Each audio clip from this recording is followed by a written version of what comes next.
بسم اللہ الرحمن الرحیم۔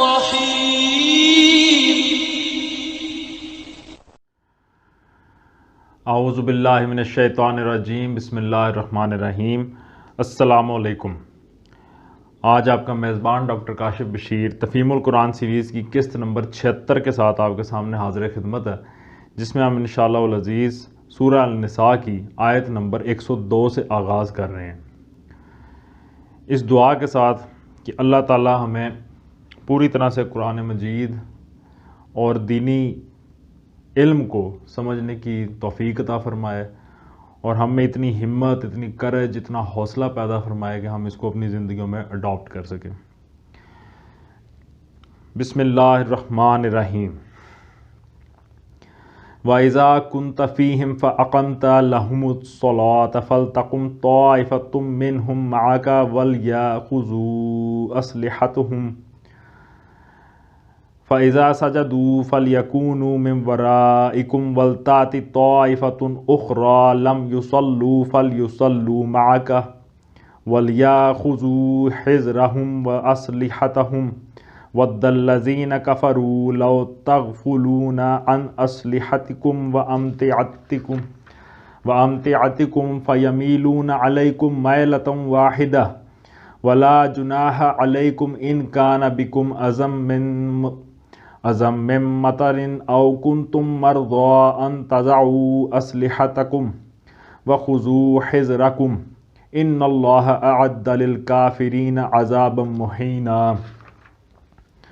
ترجمہ: اور اے نبی صلی اللہ علیہ وآلہ وسلم، جب تم مسلمانوں کے درمیان ہو اور حالت جنگ میں انہیں نماز پڑھانے کھڑے ہو تو چاہیے کہ ان میں سے ایک گروہ تمہارے ساتھ کھڑا ہو اور اسلحہ لیے رہے، پھر جب وہ سجدہ کر لے تو پیچھے چلا جائے، اور دوسرا گروہ جس نے ابھی نماز نہیں پڑھی ہے آ کر تمہارے ساتھ پڑھے، اور وہ بھی چوکنا رہے اور اپنا اسلحہ لیے رہے، کیونکہ کفار اس طاق میں ہیں کہ تم اپنے ہتھیاروں اور اپنے سامان کی طرف سے ذرا غافل ہو تو وہ تم پر یکبارگی ٹوٹ پڑیں۔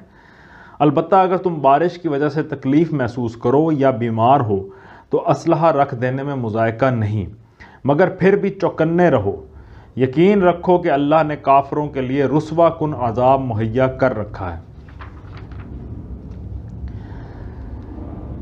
اس کی تفسیر میں آیا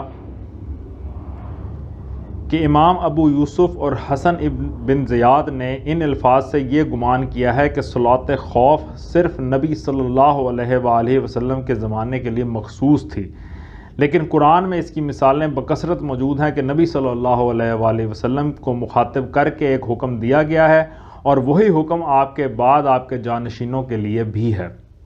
اس لیے صلاۃ خوف کو حضرت صلی اللہ علیہ وآلہ وسلم کے ساتھ مخصوص کرنے کی کوئی وجہ نہیں۔ پھر بکثرت جلیل القدر صحابہ سے ثابت ہے کہ انہوں نے حضور صلی اللہ علیہ وآلہ وسلم کے بعد بھی صلاۃ خوف پڑھی ہے، اور اس باب میں کسی صحابی کا اختلاف مروی نہیں ہے۔ مزید آیا کہ صلاۃ خوف کا یہ حکم اس صورت کے لیے ہے جبکہ دشمن کے حملے کا خطرہ تو ہو مگر عملاً مارکہ قتال گرم نہ ہو، یعنی کہ ابھی جنگ جاری نہیں ہے لیکن حملہ ہو سکتا ہے۔ رہی یہ صورت کہ عملاً جنگ ہو رہی ہو تو اس صورت میں حنفیہ کے نزدیک نماز مؤخر کر دی جائے گی۔ امام مالک رحمۃ اللہ علیہ اور امام ثوری کے نزدیک اگر رکوع و سجود ممکن نہ ہو تو اشاروں سے پڑھ لی جائے۔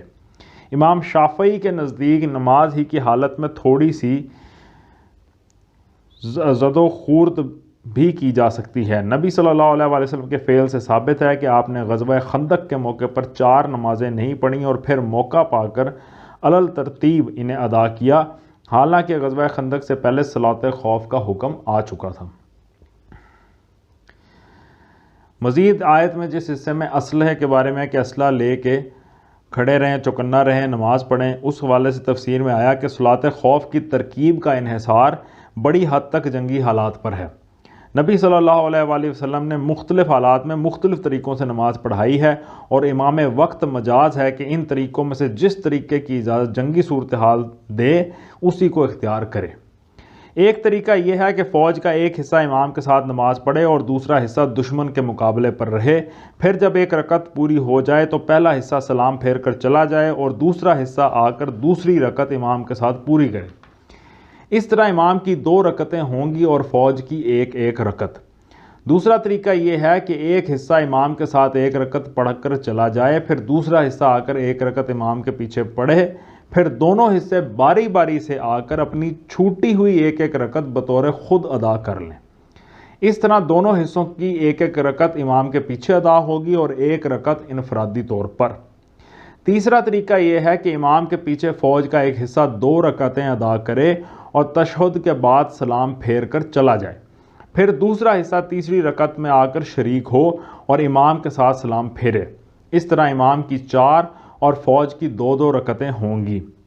چوتھا طریقہ یہ ہے کہ فوج کا ایک حصہ امام کے ساتھ 1 رکعت پڑھے اور جب امام دوسری رکعت کے لیے کھڑا ہو تو مقتدی بطور خود 1 رکعت ما تشہد پڑھ کر سلام پھیر دیں، پھر دوسرا حصہ آ کر اس حال میں امام کے پیچھے کھڑا ہو کہ ابھی امام دوسری ہی رکعت میں ہو اور یہ لوگ بقیہ نماز امام کے ساتھ ادا کرنے کے بعد 1 رکعت خود اٹھ کر پڑھ لیں۔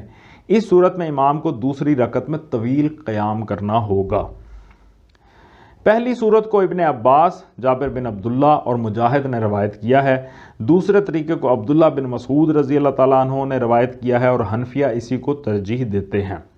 تیسرے طریقے کو حسن بصری نے ابو بکرہ سے روایت کیا ہے اور چوتھے طریقے کو امام شافعی اور مالک نے تھوڑے اختلاف کے ساتھ ترجیح دی ہے اور اس کا ماخذ سہیل بن ابی حسمہ کی روایت ہے۔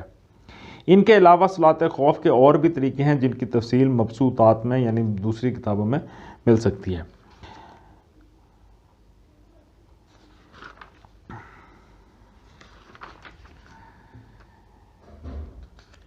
آیت کے آخری حصے میں آیا کہ یقین رکھو کہ اللہ نے کافروں کے لیے رسوا کن عذاب مہیا کر رکھا ہے۔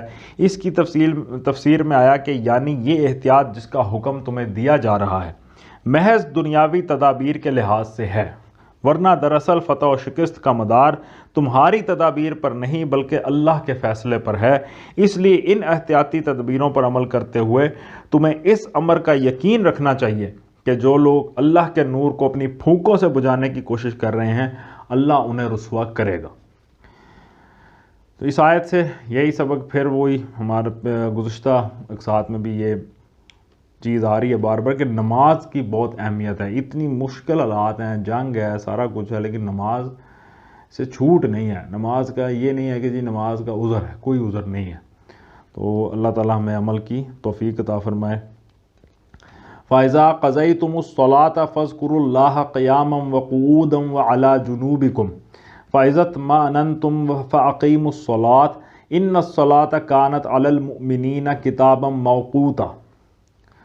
ترجمہ: پھر جب نماز سے فارغ ہو جاؤ تو کھڑے اور بیٹھے اور لیٹے ہر حال میں اللہ کو یاد کرتے رہو، اور جب اطمینان نصیب ہو جائے تو پوری نماز پڑھو۔ نماز در حقیقت ایسا فرض ہے جو پابندی وقت کے ساتھ اہل ایمان پر لازم کیا گیا ہے۔ سبحان اللہ، اس میں وقت کی پابندی بہت ضروری ہے۔ وَلَا تَهِنُوا فِي ابْتِغَاءِ الْقَوْمِ إِن تَكُونُوا تَعْلَمُونَ فَإِنَّهُمْ يَعْلَمُونَ كَمَا تَعْلَمُونَ وَتَرْجُونَ مِنَ اللَّهِ مَا لَا يَرْجُونَ وَكَانَ اللَّهُ عَلِيمًا حَكِيمًا۔ ترجمہ: اس گروہ کے تعاقب میں کمزوری نہ دکھاؤ، اگر تم تکلیف اٹھا رہے ہو تو تمہاری طرح وہ بھی تکلیف اٹھا رہے ہیں، اور تم اللہ سے اس چیز کے امیدوار ہو جس کے وہ امیدوار نہیں ہیں۔ اللہ سب کچھ جانتا ہے اور وہ حکیم و دانا ہے۔ اس کی تفسیر میں آیا کہ یعنی گروہ کفار جو اس وقت اسلام کی دعوت اور نظام اسلامی کے قیام کی راہ میں مانع و مزاحم بن کر کھڑا ہوا تھا، اس کے بارے میں کہہ رہے ہیں کہ اس کے خلاف، اس کے تعاقب میں، اس کے پیچھے جانے میں کمزوری نہ دکھاؤ۔ مزید یہ آیا کہ تعجب کا مقام ہے کہ اگر اہل ایمان حق کی خاطر اتنی تکلیفیں بھی برداشت نہ کریں جتنی کفار باطل کی خاطر برداشت کر رہے ہیں، حالانکہ ان کے سامنے صرف دنیا اور اس کے ناپائیدار فائدے ہیں، اور اس کے برعکس اہل ایمان رب السماوات والارض کی خوشنودی اور تقرب اور اس کے ابدی انعامات کے امیدوار ہیں۔ آج کے حالات بھی ایسے ہی ہیں کہ ہم اپنے اسلام اپنے دین کے لیے کتنی تکلیف برداشت کرنے کا حوصلہ رکھتے ہیں یا کیا کرتے ہیں، کیا قربانی دیتے ہیں۔ اللہ پاک ہمیں عمل کی توفیق عطا فرمائے، ہمیں آنکھیں کھولنے کی توفیق عطا فرمائے۔ صدق اللہ العلی العظیم۔ الحمدللہ آج ہم نے سورہ النساء کی آیت نمبر 104 تک کا ترجمہ اور تلاوت اور تفسیر پر غور کرنے کی کوشش کی ہے، اور اللہ تعالیٰ سے دعا ہے کہ اللہ تعالیٰ ہمیں اپنی توفیق سے نوازے۔ نماز ایک بنیادی اور بہت اہم رکن ہے اسلام کا۔